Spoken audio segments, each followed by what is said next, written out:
waktunya ya Bapa. Karena kami percaya Tuhan Yesus, pengorbanan dan kayu salib memungkinkan segala sesuatu yang tidak mungkin.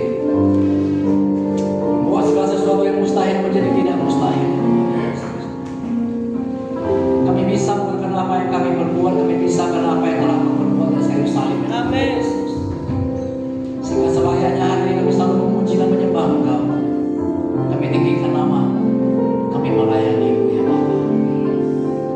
Itu semua terjadi karena anugerah-Mu. Itu semua karena terjadi karena kasih dan karena kami ya Tuhan Yesus. Bapa, sebentar bahkan kami ingin mendengar para firman-Mu. Urapi kami semua Tuhan Yesus. Roh hikmat dan wahyu turun atas kami, agar kami bisa benar-benar mengerti firman-Mu, memahami firman-Mu, dan mempercayai firman-Mu ya Bapa. Bapa, di dalam nama-Mu Yesus Kristus kami berdoa, dan kami siap untuk mendengar firman. Amin. Silakan duduk. Shalom.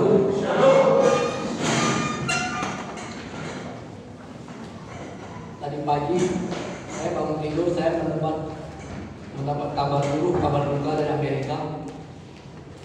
Donald Trump ditembak dari belakang, kena telinganya, lalu kena pelipis, langsung dia tumbang di bawah. Beberapa orang kabarnya meninggal. Kabar baiknya adalah ternyata Tuhan menyertai Donald Trump.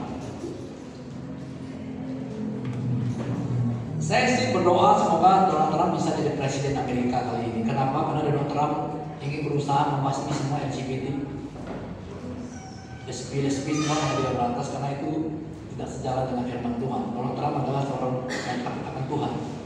Kita berdoa.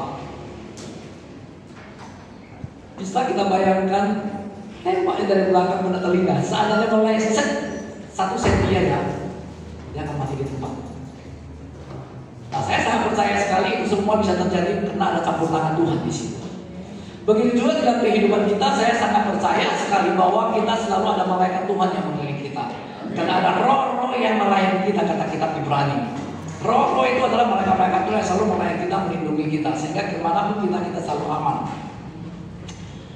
Nah, hari ini kita akan belajar tentang kita dipanggil untuk melayani. Kita dipanggil bukan hanya untuk beribadah kepada Tuhan.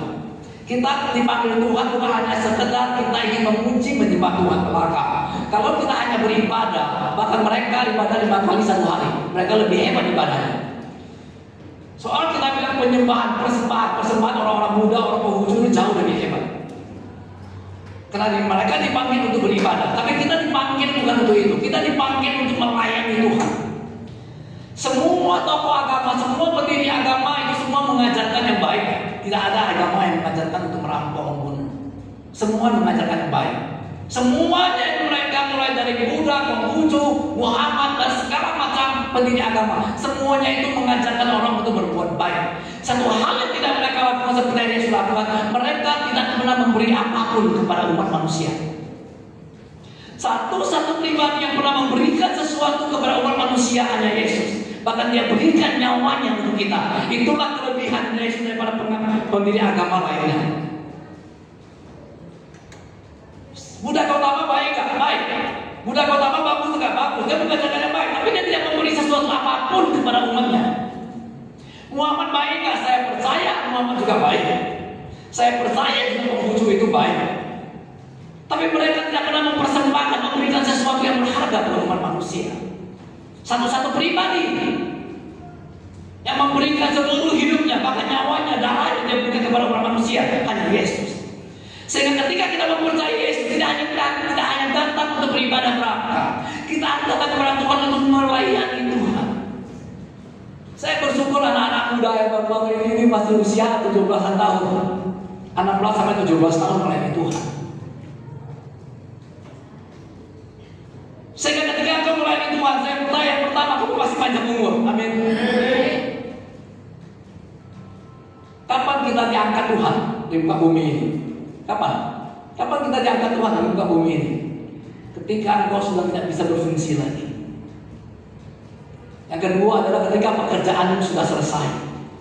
Untuk itu kita perlu minta sama Tuhan supaya memberi pekerjaan yang lebih banyak buat kita, supaya tidak selesai. Selama belum selesai, percayalah engkau masih hidup di muka bumi ini. Maka apa yang dikatakan Alkitab, umur manusia mulai sekarang 120 tahun saja itu akan terjadi. Amin. Kita tidak percaya kepada Mazmur 90 yang mengatakan usia manusia 70 tahun saja. Itu adalah manusia-manusia tergantung keras kepala yang padang gurun, mati sebelum usia 70 tahun. Dan kita sebagai orang percaya yang melayani Tuhan, percayalah umur pasti panjang. Amin. Pelayanan bukan beban, tapi kehormatan. Coba bilang sama-sama saya, pelayanan bukan beban tapi kehormatan. 1, 2, 3. Pelayanan bukan beban tapi suatu kehormatan. Jadi pelayanan itu beban, jangan jadikan beban pelayanan. Tapi pelayanan itu adalah sebuah kehormatan. Ada begitu banyak orang hanya engkau yang dipanggil untuk melayani. Nah, saya percaya kita semua yang duduk di sini ingin melayani Tuhan. Amin. Oh, melayani Tuhan saya jadi pendeta, saya main musik, saya sok bukan itu. Secara garis besar pelayanan yang dipanggil Tuhan itu ada 2. Yang pertama yang spesifik, nabi, rasul, penginjil, guru, gembala. Itu yang dipanggil secara spesifik. Tapi ada begitu banyak panggilan-panggilan lainnya. Kalau ada yang punya karunia memberi, biar memberi. Kalau ada karunia memasak, biar ada yang memasak. Kalau ada karunia yang bisa melayani musik, melayani musik. Dan setiap kita percayalah selalu ada karunianya. Untuk itu karunia itu mesti dipakai sehingga akan datang lagi karunia-karunia berikutnya. Amin. Next. Yuk kita lihat firman Tuhan. Mari kita baca bersama-sama. 3, 2, 1 ya. Janganlah kau lupa memperkatakan kitab Taurat ini, tetapi renungkanlah itu siang dan malam, supaya engkau bertindak hati-hati sesuai dengan segala yang ditulis di dalamnya. Sebab dengan demikian perjalananmu akan berhasil dan engkau akan beruntung. Jadi kekristenan itu adalah sebuah perjalanan. Kekristenan tidak bisa berhenti hanya sebagai ibadah. Kekristenan adalah sebuah perjalanan hidup orang percaya. Sampai kapan? Ketika kau menjalani perjalanan bersama Tuhan, endingnya adalah engkau akan berhasil dan beruntung. Ada orang yang hanya berhasil tapi tidak beruntung. Ada orang yang beruntung tapi tidak berhasil. Tapi ketika engkau berjalan bersama Tuhan, perjalanan itu berjalan bersama-sama Tuhan, yang kamu dapatkan engkau akan berhasil dan engkau akan beruntung. Dimanapun engkau berjalan, selama kau mau mengikuti perjalanannya, ketika engkau berhenti berjalan, maka disitulah engkau mulai berhenti. Terah dipanggil Tuhan dari Urkan menuju Kanaan, tapi dia berhenti di Kanaan. Dia berhenti di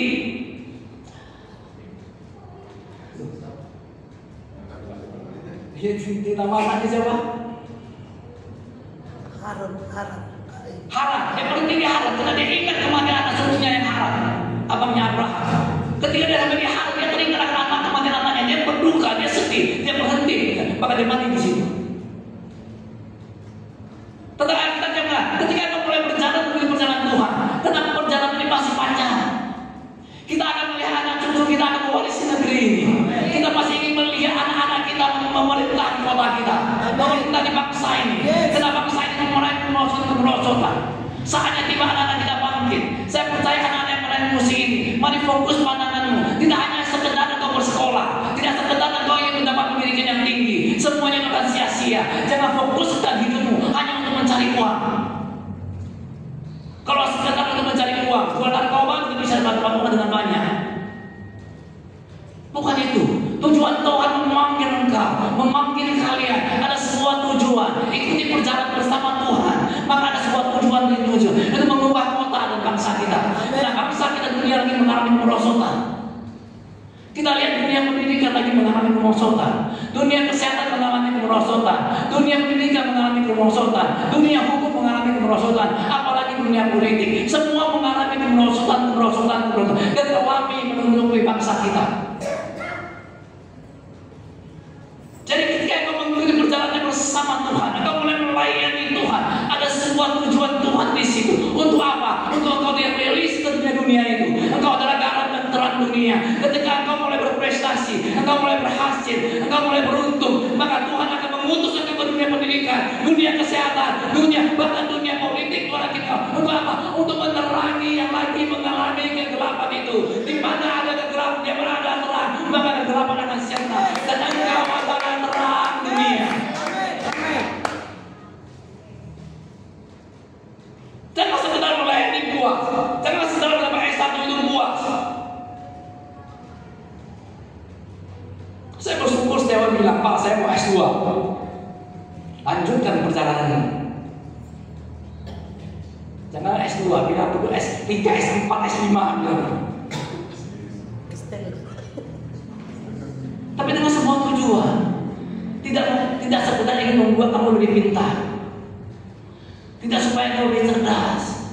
Tapi ada sebuah tujuan Tuhan di dalamnya.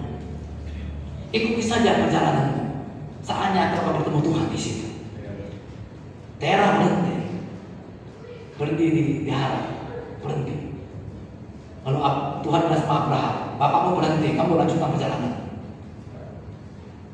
Abraham melanjutkan perjalanan. Yang kedua kita lihat next. Yakub melanjutkan perjalanannya.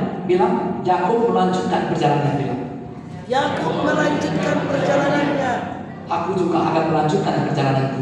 Aku pun akan melanjutkan perjalananku. Apa yang terjadi ketika Yakub melanjutkan perjalanannya? Lalu bertemulah ia dengan malaikat. Ketika engkau melanjutkan perjalanan, maka engkau akan bertemu dengan malaikat. Oh, saya percaya. Ketika engkau berjalan bersama-sama Tuhan, perjalanan bersama-sama dengan Tuhan, engkau akan bertemu dengan orang-orang terbaiknya Tuhan. Engkau akan bertemu dengan orang-orang yang dipanggil Tuhan untuk bertemu dengan engkau. Ketika engkau terus melanjutkan perjalanan, engkau terus melanjutkan perjalanan, satu saat nanti engkau akan bertemu dengan orang-orang yang akan membangun engkau, orang-orang yang akan memberkati engkau, orang-orang yang akan membawa engkau luar biasa. Engkau akan bertemu dengan malaikat-malaikat Tuhan. Amin. Apa yang terjadi ketika kau melanjutkan perjalanan Tuhan? Amin. Jangan dikit-dikit sakit hati berhenti tinggalkan Tuhan. Oh, pendeta kenapa seperti itu? Gembala bukan seperti itu. Gembala juga manusia.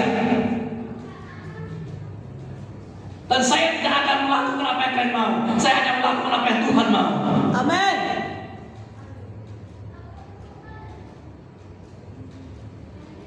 Secara manusia, kadang-kadang kita frustasi. Gembala kan juga frustasi. Bisa frustasi. Melihat siapa? Melihat tingkah laku gimana. Tapi ketika saya ingat, saya harus terus berjalan. Saya harus terus melangkah. Hingga satu saat nanti saya percaya, saya akan bertemu dengan malaikat Tuhan. Amin. Amin.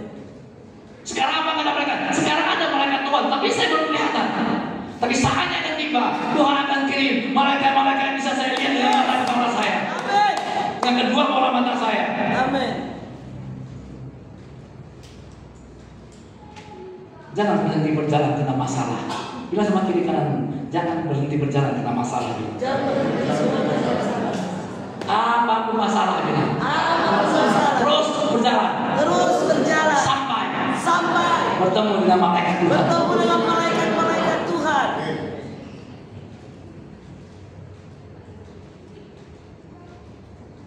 Karena manusia ini lucu. Ketika diberkati sangat luar biasa, juga berhenti tinggalkan Tuhan.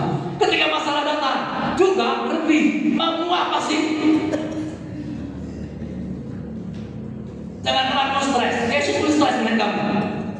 Mau apa? Ketika masalah datang, tinggalkan Tuhan. Ketika terang tiba-tiba diberkati Tuhan dengan limpahan, juga tinggalkan Tuhan. Kamu gak akan ketemu dengan malaikat Tuhan kalau begitu. Ketika Yakub berkatalah ia, ini bala tentara Allah, sebab itu dinamai tempat itu, yang langsung kenal ini bala tentara Allah.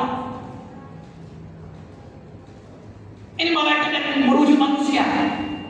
Ini bertemu Yakub, bukan malaikat-malaikat yang harus kelihatan. Yang ada dua sayapnya gitu. Itu cuma harmonisasi. Nggak ada Alkitab mengatakan bahwa malaikat itu ada sayapnya. Kita agama misalnya selalu membayangkan kalau malaikat itu ada dua sayap yang bisa naik turun enggak. Ini malaikat yang berjumpa dengan Yakub ini benar-benar manusia, wujudnya manusia. Malaikat yang bertemu dengan Abraham itu dalam wujud manusia.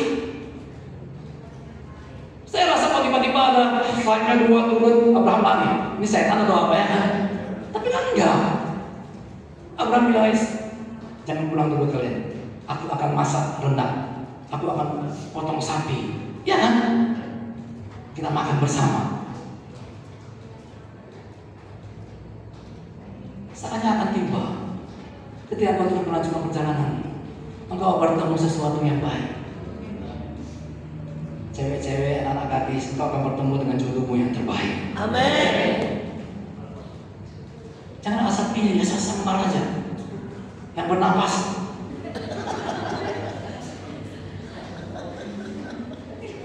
Yang penting dia baik, Pak. Jangan pilih yang baik. Anak Pak Haji juga baik. Tapi engkau nggak mau kan?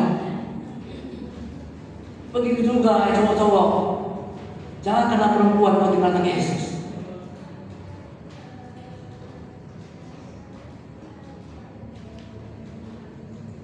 Putus cinta itu biasa, cinta itu biasa. Nah kebal, jangan gara-gara putus cinta lalu udah uring-uringan tinggalkan Tuhan.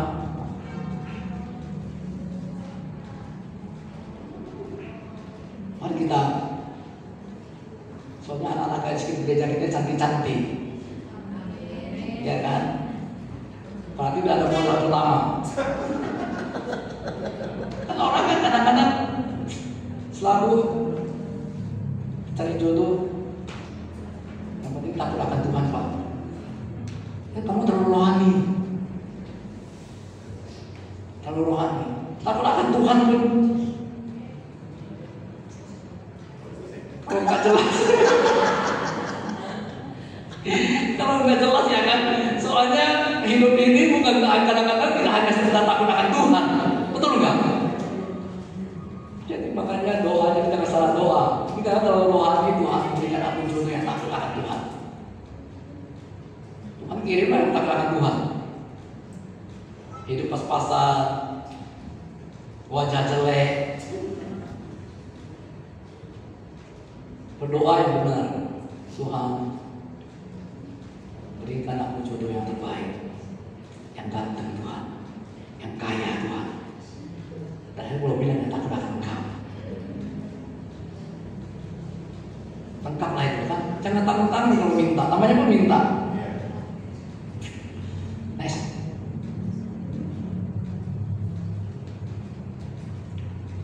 Tidaklah demikian di antara kamu, barang siapa yang ingin menjadi besar di antara kamu, antara yang menjadi pelayan. Dan barang siapa yang ingin menjadi terkemuka di antara kamu, antara yang menjadi hamba. Sama seperti anak manusia datang bukan untuk dilayani, melainkan untuk melayani dan untuk memberikan nyawanya bagi tebusan bagi banyak orang. Kalau dunia mengatakan kalau engkau ingin menjadi terbesar, engkau mesti lebih besar lagi.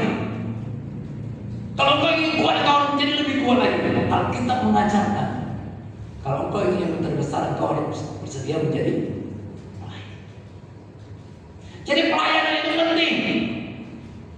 Sekali lagi saya katakan, kita ketika saya berbicara pelayanan, jangan membayangkan di kepala kita adalah hanya sekedar main musik, ada tampil-tampil di depan ini, enggak. Segala sesuatu dalam hatimu yang kamu lakukan untuk Tuhan itu pelayanan, apapun itu. Apapun yang mau kamu lakukan, tapi kamu merasa ini adalah untuk Tuhan, maka percayalah, itulah pelayanan. Sekalipun kau bisa berkorban di depan ini, kau bisa bermain musik di depan ini, tapi kamu merasa dirimu hebat, itu bukan pelayanan. Pelayanan adalah segala sesuatu yang kamu pikir semuanya untuk Tuhan, semuanya untuk kemuliaan Tuhan, itulah pelayanan.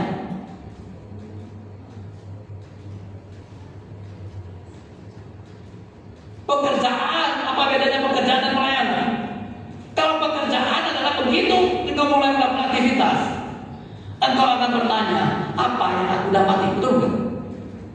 Setelah aku melakukan ini, apa yang aku dapat? Pelayanan adalah apa yang dapat aku beri.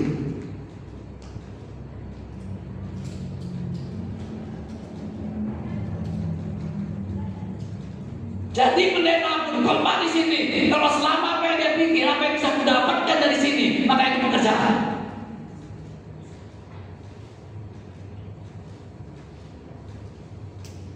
Tapi selama dia mulai berpikir apa yang bisa aku beri, itu pelayanan. Itu membedakan pelayanan dan pekerjaan. Paulus berkata, pekerjaanku adalah pelayananku. bukan pelayananku adalah pekerjaanku. Jangan sampai pelayanan dijadikan pekerjaan. Jangan jadikan pelayanan itu menjadi sumber pencarian. Kalau itu yang terjadi, kita frustasi. Maka tidak heran banyak gereja yang fokusnya berpuluhan persembahan segala macam. Karena fokusnya adalah apa yang bisa didapat.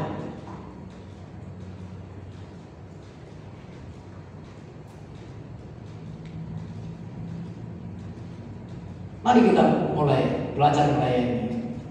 Apa itu pelayanan? Ketika mau berpikir apa yang bisa aku beri. Bukan kepada saya ya, yang mau sama saya puji Tuhan, haleluya. Ya kan? Mana tahu tiba-tiba nanti Noasep datang loh hari ini. Mana tahu tiba-tiba dia datang ini ada cek 2 miliar untuk Bapak gitu. Puji Tuhan, haleluya.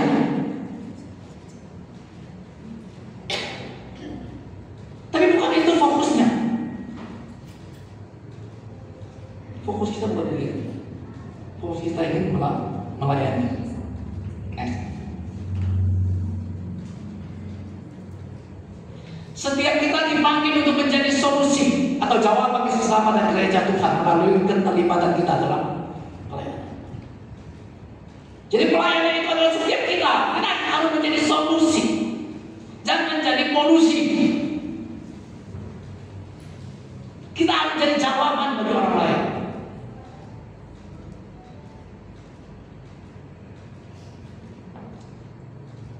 Itulah pelayanan. Setiap kita yang dipanggil Tuhan,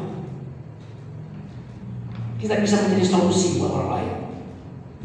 Ketika orang datang kepada curhat, ingin konseling, jangan kamu berbagi lagi.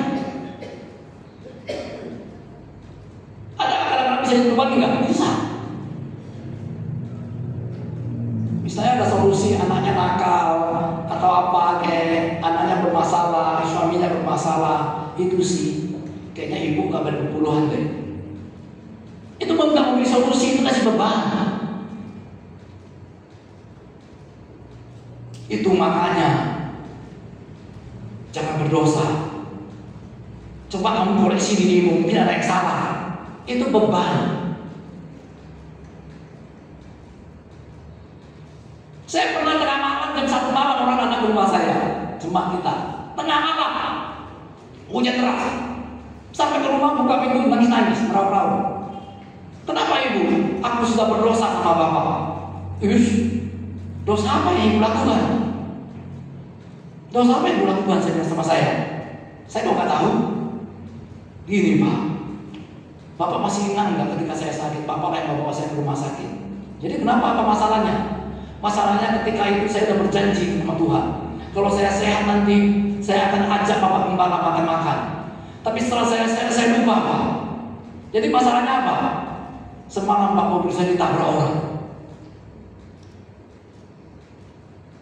Kalau saya pendeta yang serakah, saya akan bilang itu makanya bu, kalau berjanji ditepati, ya kan? Itu nggak saya katakan. Saya bilang bukan. Ibu sama sekali nggak berdosa sama saya, tidak berdosa sama Tuhan. Tapi kenapa bisa ditabrak orang? Orang yang nabrak orang, nabrak ibu saya berarti lagi mabuk. Oh iya, saya pikir saya sudah merasa berdosa sama Bapak. Dia pulang damai nggak? Dia pulang damai. Seandainya saya berkata, itu makanya bu, kalau janji itu ditepati, kan jadi masalah. Dia akan terbawa. Lalu besok mungkin dia akan bawa saya ke restoran makan-makan.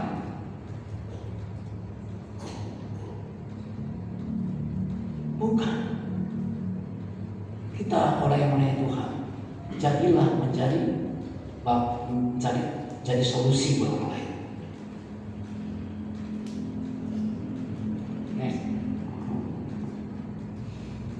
Sebab sama seperti pada suatu tubuh kita mempunyai banyak anggota, tetapi tidak semua anggota itu mempunyai tugas yang sama. Demikian juga kita, walaupun banyak adalah satu tubuh dalam Kristus, tetapi kita masing-masing adalah anggota seorang terhadap yang lain. Demikian kita mempunyai karunia yang berlain-lainan menurut kasih karunia yang dianugerahkan kepada kita. Jika karunia itu untuk bernubuat, maka ia melakukannya sesuai dengan iman kita.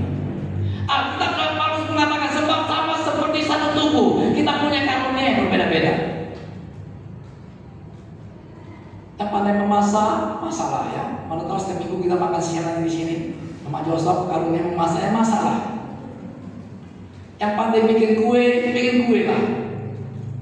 Ini kadang-kadang kan ibu-ibu lucu. Masaknya enak, bikin kuenya enak ya kan.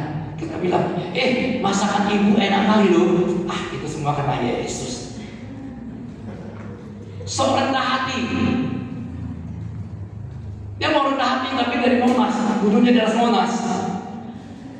Ya kalau dipuji orang, terimalah dengan suka. Jangan dikit-dikit.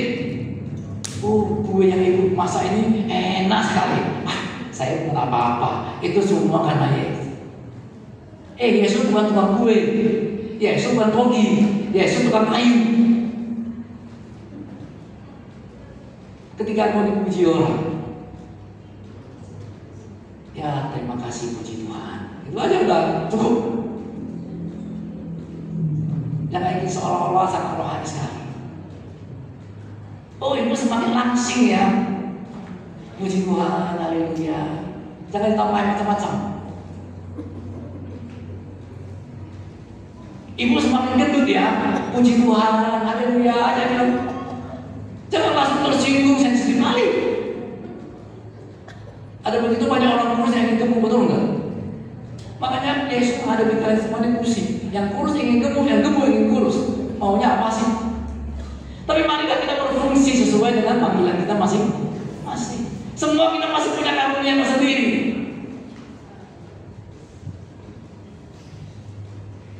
Karunia ingin membuat segala sesuatu buat aja. Orang dunia aja bisa berbuat kok. Saya tanggal 8 saya ulang tahun, tanggal 8 baru lewat. Lalu di WA Group bilang, Pak, Bapak mesti ke kantor ya hari ini ya. Lalu saya ngintip di WA Group yang lain. Mereka udah mulai rencana buat ulang tahun saya. Dan undangan-undangan mereka yang undang. Saya tahu, saya bilang, kayaknya mereka mau buat surprise. Kayaknya saya sudah tahu, saya bilang. Ajaklah ibu gembala, ajak anak-anak tinggi semua. Nanti pasti buat di ulang tahun saya bilang. Datang saya satria. Nanti sampai di sana udah Pak bikin malu aja, dia bilang. Ternyata betul, mereka buat surprise. Mereka bikin kue yang terbaik semua. Mereka membuat yang sangat terbaik. Dari toko-toko terkenal semua, kue-kue semua dari toko-toko terkenal. Apa yang bisa dilakukan? Itu semua orang Kristen, ada juga yang Buddha dan Islam. Saya bisa mengatakan puji Tuhan, haleluya.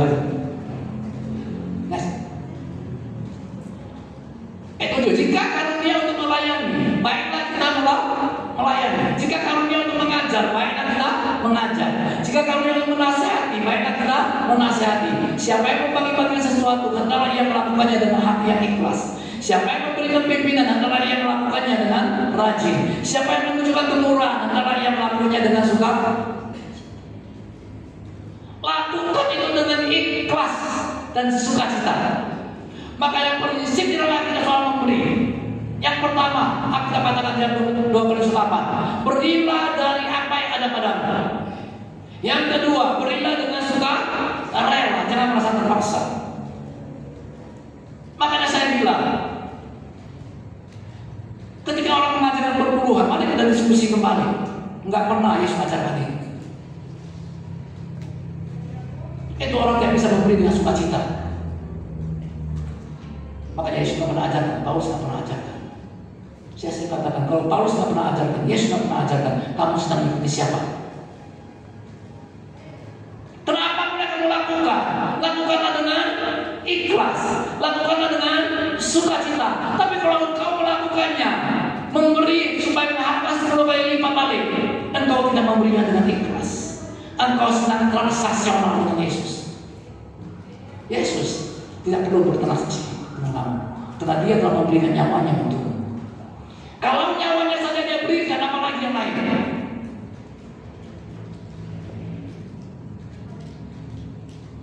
Berilah maka engkau akan diberi. Saya percaya bukan itu yang diajarkan Yesus. Yesus selalu mengajarkan berilah dengan ikhlas.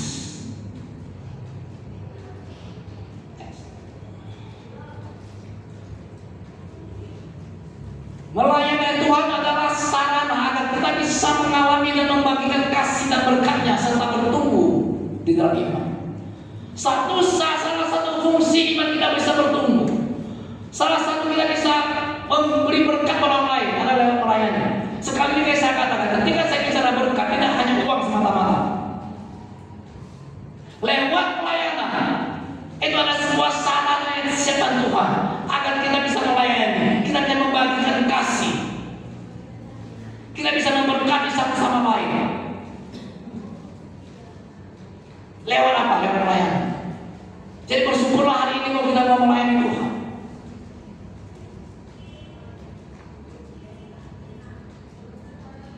Sekalian saya katakan, saya bersyukur anak-anak SMA ya, kelas 2 itu masih mau melayani Tuhan dengan semangat, tanpa pamrih.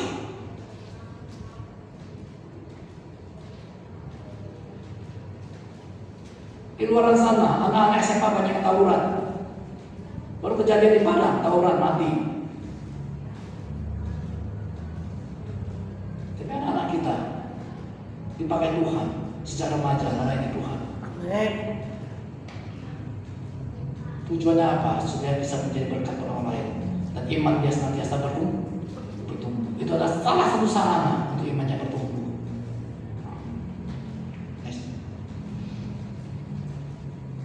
Janganlah lalai dalam mempergunakan karunia ada padamu yang telah diberikan kepadamu dan membuat dengan penumpangan tangan sidang penatua. Perhatikanlah semuanya itu, hiduplah di dalamnya supaya kemajuanmu nyata pada semua. Ketika kita akan melalaikan karunia yang pada kita, percayalah kemajuanmu akan nyata. Kata kita Timotius. Apapun karunia kita, mari kita jangan lalaikan itu, pergunakan itu. Jangan bilang kamu nggak punya karunia, nggak mungkin, pasti ada. Duduk dan renungkan, pasti ada.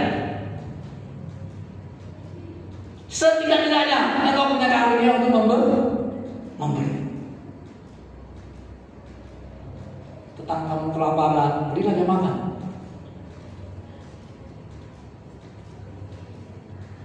Orang tua lagi kelaparan, saudara lagi kelaparan, berilah. Jangan sampai dia memberikan perpuluhan kepada gereja, tapi tetangganya tidak makan, dia biarkan.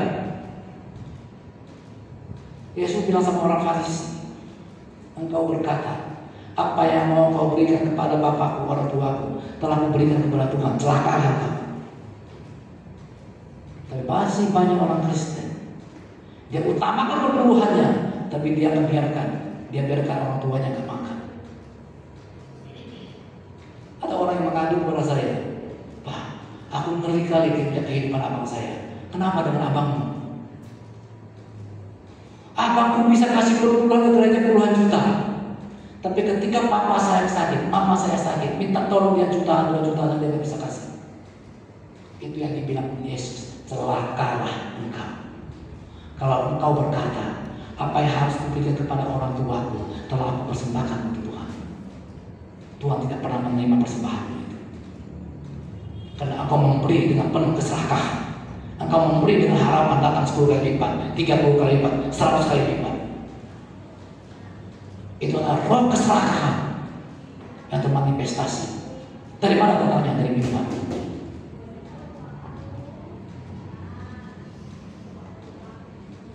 Tapi Timotius mengatakan, Paulus katakan, jangan kamu lakukan itu. Next. Daripadanya lah seluruh tubuh yang rapi tersusun dan diikat kembali menjadi satu pelayanan semua bagiannya sesuai dengan keadaan pekerjaan tiap-tiap anggota, menerima pertumbuhannya dan membangun dirinya di dalam kasih. Kita bisa terbangun, kita bisa bangkit, kita bisa punya kasih. Itu semua karena lewat pelayanan demi pelayanan.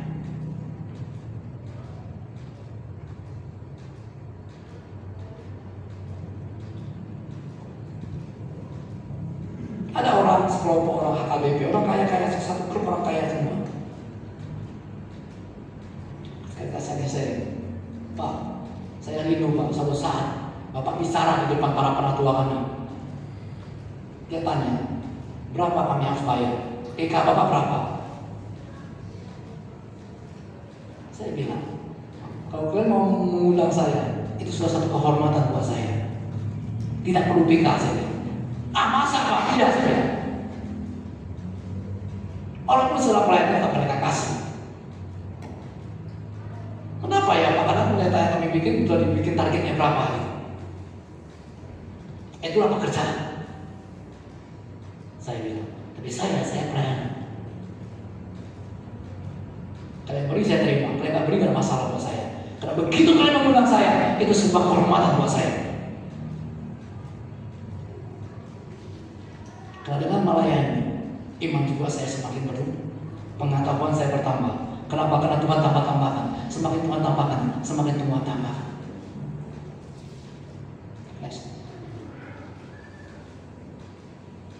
Orang yang melayani dengan sungguh-sungguh, biasanya dia juga sungguh-sungguh dengan Tuhan dan imannya. Jadi kalau sederhana, ketika orang melayani dengan sungguh-sungguh, kita akan melihat bahwa ini orang benar-benar sungguh-sungguh sama Tuhan.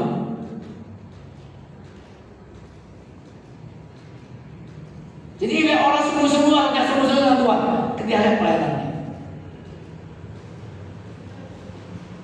Kita lihat tindakannya, sungguh-sungguh nggak dia. Ketika dia sungguh-sungguh melayani, itu wujudnya dia sungguh-sungguh dengan Tuhan. Biasanya seperti itu. Karena dia sungguh-sungguh sama Tuhan, dia pun sungguh-sungguh melayani. Bola-baliknya seperti itu aja.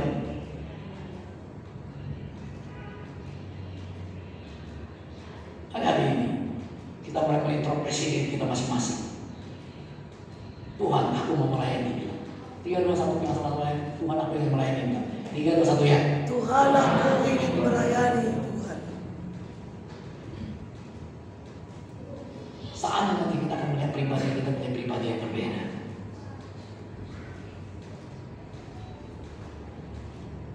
Setidak-tidaknya, Pak Tunggal, saya bukan puji anak-anak yang main musik tadi, tapi saya yakin setidak-tidaknya mereka pasti berbeda dengan orang-orang yang tidak melayani. Teman-temannya para perokok yang enggak, dia paling tidak itu. Setidak-tidaknya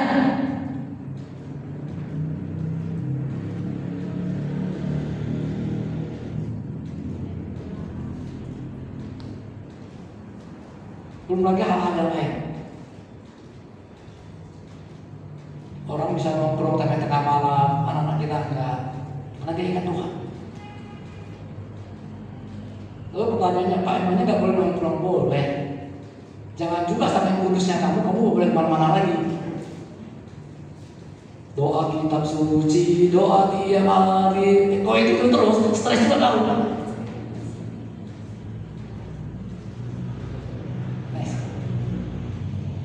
Ya, kenapa orang Kristen harus melayani? Mengapa orang Kristen harus melayani? Yang pertama, karena memang kita diciptakan, dipanggil dan diperintahkan Tuhan untuk melayani. Mengapa orang Kristen harus melayani? Karena memang kita diciptakan, kita dipanggil, kita diperintahkan untuk melayani.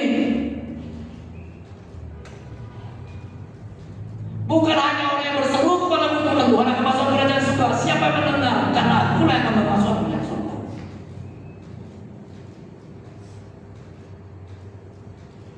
Jadi kita diperintahkan Tuhan untuk melayani. Ketika kau melayani, tadi kau sedang mengikuti perintah. Kenapa banyak orang bilang aku ingin melakukan firman, aku ingin melakukan firman. Firman mana yang mau lakukan? Dari Kejadian sampai ke Wahyu, firman mana yang mau lakukan? Kalau jangan membunuh, jangan berzina, itu semua agama juga melakukan hal yang sama.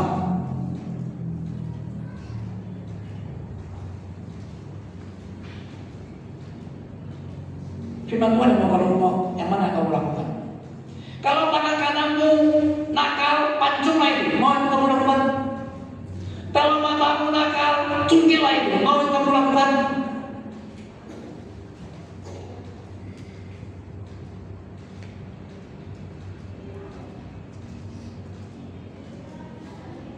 Harus siapa tampar pipi kananmu, beri pipi kirimu. Bisa kamu lakukan itu? Jadi perintah Tuhan yang mana yang mau kamu lakukan?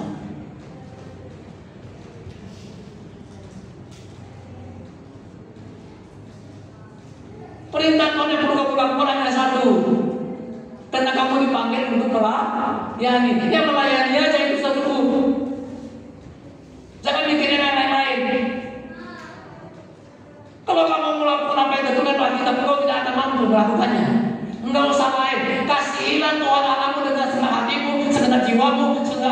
dirimu. Sekuat tetanggamu bisa melakukan itu. Enggak usah yang lain-lain, satu itu aja. Bisa kamu kasih itu, kamu pasti lebih mengasihi anakmu daripada Tuhan. Kamu mengasihi hartamu lebih dari mengasihi. Anak muda yang kaya itu mengatakan, semuanya sudah aku lakukan, merasa sudah melakukan, padahal belum melakukan apapun. Lalu Yesus bilang, kalau kamu sudah melakukan, lakukan satu lagi, jual hartamu, ikut lahan. Bisa dilakukan? Tuhan menunjukkan kepada dia yang melanggar Taurat pertama. Orang yang merasa sudah melakukan 10 Taurat itu, tapi ketika Tuhan sudah jual harta, itu tidak bisa. Artinya, hartanya telah menjadi Tuhannya. Jangan ada hal lain yang harapan. Tuhan menunjukkan kepada dia bahwa engkau melanggar Taurat pertama. Kalau engkau melakukan, engkau sangat semua melakukannya. Ketika engkau mulai belajar melayani Tuhan, engkau telah melakukan seluruh perintah Tuhan. Percaya sama saya.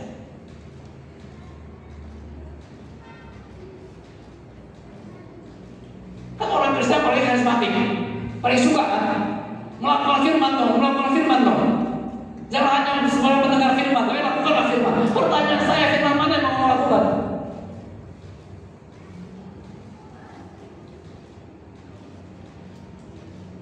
Ya semuanya lah Pak, semuanya. Kalau gitu semuanya nggak usah banyak-banyak lah, satu aja. Barang siapa tak pergi kirimu berikan di kanan. Satu item aja bisa kamu lakukan. Kamu jangan ditampar orang. Orang hanya pindah kamu gemuk aja. Semakin gendut ya kau, hatimu sudah membara. Belum ditampar.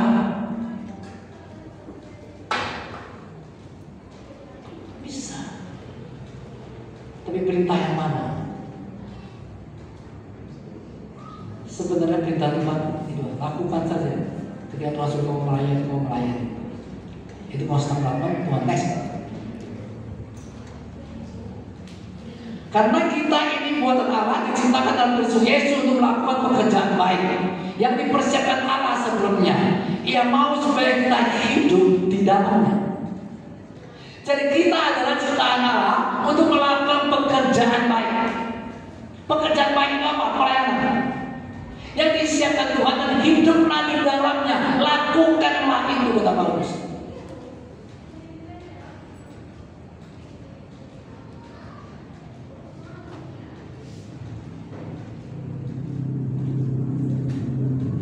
Orang bilang, mau bertanya, kenapa kamu banyak berbuat? Itu perintah Tuhan, Pak. Kalau begitu, janganlah kamu makin daging babi. Itu haram bagimu. Kamu lakukan itu. BPK lakukan terus kan? Seandainya haram daging babi kau lakukan itu, yang paling pertama marah adalah Haleluya, Tesalonika, olah kisah. Bukan itu perintah Tuhan. Kenapa itu tidak kamu lakukan? Jangan bohonglah. Kamu melakukan perbuatan itu bukan karena perintah Tuhan, karena keserakahanmu.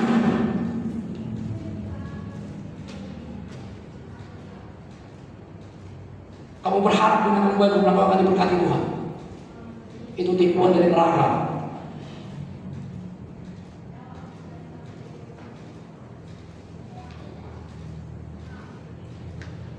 Kalau itu kamu lakukan, lakukan yang lain kamu lakukan. Kenapa kamu masih makan cumi-cumi, makan kuda? Itu haram bagimu.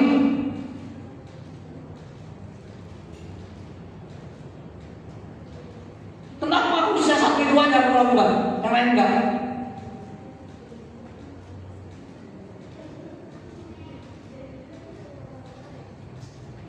Satu Petrus 4:10, layak tidak seorang akan yang lain sesuai dengan karunia yang telah diperoleh tiap-tiap orang sebagai pengurus yang baik dari kasih karunia.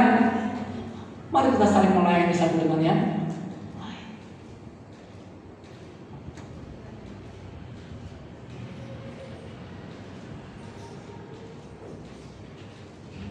Itulah pelayanan, itulah perintah Tuhan. Bukan yang aneh-aneh.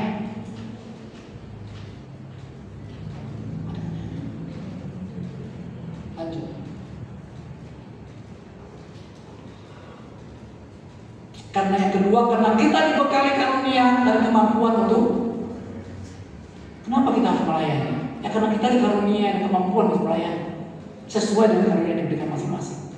Next. Jadi bagaimana sekarang saudara-saudara? Bila mana kamu berkumpul, hendaklah tiap-tiap orang mempersembahkan sesuatu. Yang seorang bermazmur, yang lain pengajaran, atau yang pendengaran Allah, atau karunia berbahasa roh, atau karunia untuk manusia bahasa roh, tetapi semuanya itu harus digunakan untuk membantu. Kenapa kita dipanggil untuk melayani? Kenapa kita melayani? Ya karena kita diberkati untuk itu. Kita diberi kemampuan untuk itu. Ya kalau sudah tidak diberi kemampuan, lakukanlah itu. Namanya semuanya itu berasal dari Dia.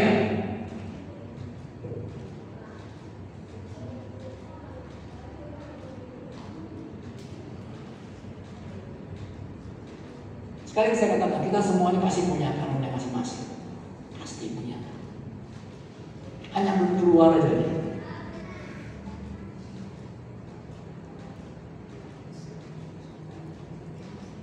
Kadang-kadang kita nggak tahu apa rencana Tuhan. Kita nggak tahu. Waktu gereja kita bermasalah, orang berpikir kita harus udah tamat karena pemain musik. Tapi kalau kita reflect kembali berapa tahun lalu, pemain musik kita sekarang lebih lengkap, betul nggak? Malah lebih lengkap dari yang sebelumnya.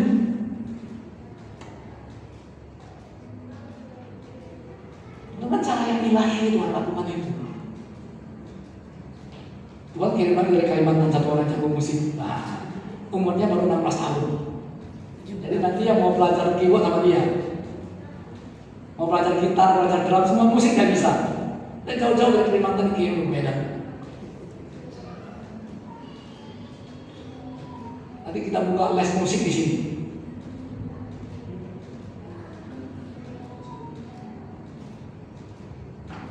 Nggak ada kekurangan. Belum lagi nanti anak-anak kita akan bertumbuh semua bisa. Dulu kan nggak bisa. Anak-anak kita semua dulu nggak bisa. Jevanya, Cindy, siapa semua nggak bisa. Apa nggak bisa? Hanya mengoperasikan komputer nggak ada yang bisa. Pas satu orang yang bisa dulu. Sekarang semua bisa. Karena karunia mulai kelihatan. Tuhan buat dia bertumbuh. Rupanya ada rencana Tuhan kepada semua itu. Kalau kita nggak nampak karunia anak-anak kita, betul nggak? Tuhan paksa. Kadang-kadang memang perlu dipaksa. Memaksa dirimu. Akhirnya semua pada. Bila perlu ibu-ibu kita nanti semua bisa ya kan? Oma-oma, opa-opa ya.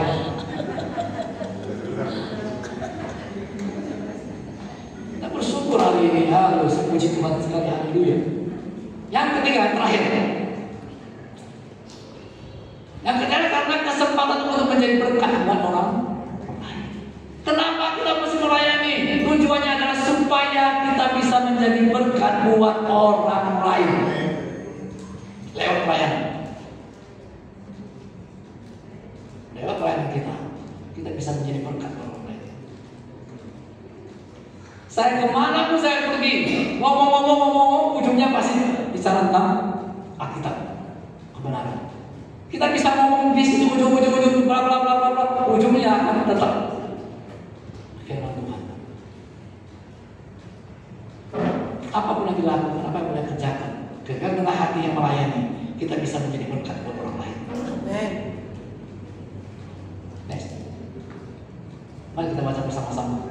3, 2, 1 ya. Aku akan memberkati orang-orang yang memberkati engkau dan mengutuk orang-orang yang mengutuk engkau.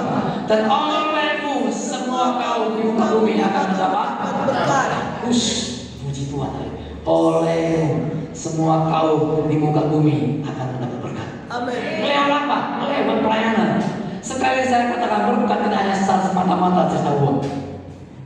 Berkat bisa merupakan solusi.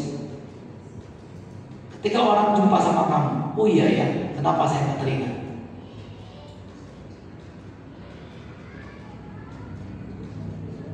Kadang-kadang orang bisa berkeliling kemana-mana, cari pendeta. Nggak connect, kenapa? Iya, kok sekarang baru teringat ya? Kita cari sinapa, cari polisi yang baru bertobat dari narkoba itu. Dan semua pendeta dia jumpai supaya bisa berhenti bikin narkoba. Udah masuk penjara 2 kali, bolak balik masuk penjara.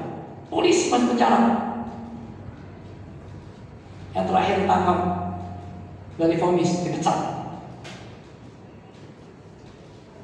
Pak, saya udah dipecat ya, tinggal tunggu surat keputusan. Hakim udah ketok pecat.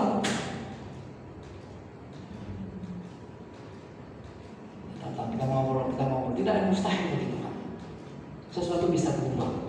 Tiba-tiba surat pemecatannya nggak keluar. Sekarang dia dipanggil lagi, aktif pembagian polisi. Aneh, tidak ajaib. Nggak pegang, nggak apa-apa, nggak banding. Makanya walaupun dia nggak kembali, dia pindah kemana sekarang? Karena tiap bulan dia kasih PK ke kita, gereja kita.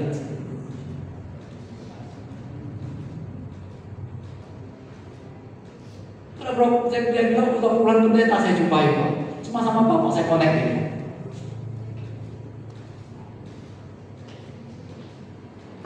Saya berharap dia memang benar-benar jadi hamba Tuhan ini.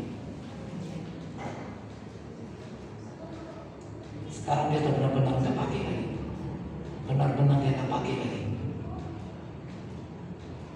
Kapok aku tidak. Benar-benar dia bertobat. Dalam pelayanan kadang-kadang kita bisa menjadi berkat bagi orang lain. Itu berkat yang sangat berharga. Itu hidupnya. Itu hidup.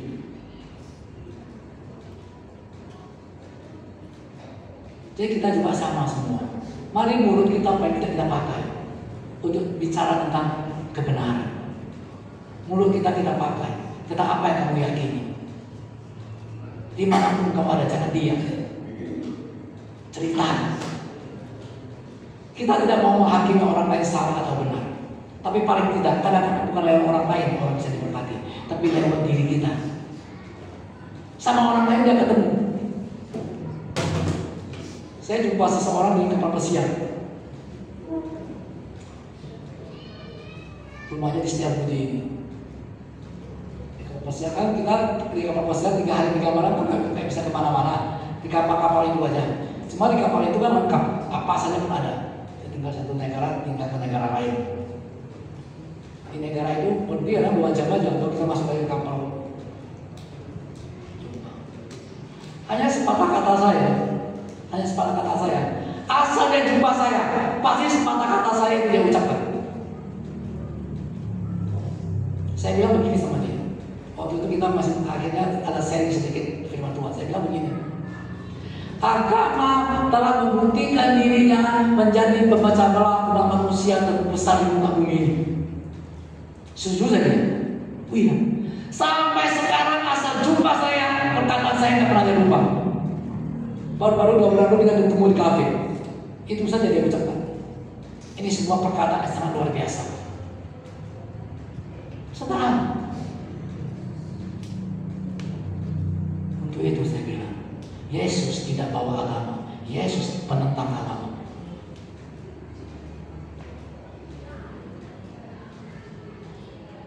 Marga Silaban. Orang yang cukup berduit juga. Lama saya Kristen, ini perkataan yang sangat luar biasa. Belum pernah saya dengar gitu. Sudah tercerahkan. Jadi kita Kristen bukan sekedar beragama, enggak. Terlalu kecil itu agama. Agama lain juga sama. Mari kita mengubah cara pikir kita. Yesus tidak sedang membawa agama. Yesus sedang membawa kehidupan. Dan dia perintahkan kepada kita satu pelayanan. Mari kita melayani, kita melayani sesama kita. Setuju? Apapun yang bisa kamu berikan, berikanlah. Kamu bisa melayani musik, melayanilah musik. Kamu bisa melayani susun kursi, susunlah kursi. Apapun itu. Karena itu merupakan kehendak Tuhan.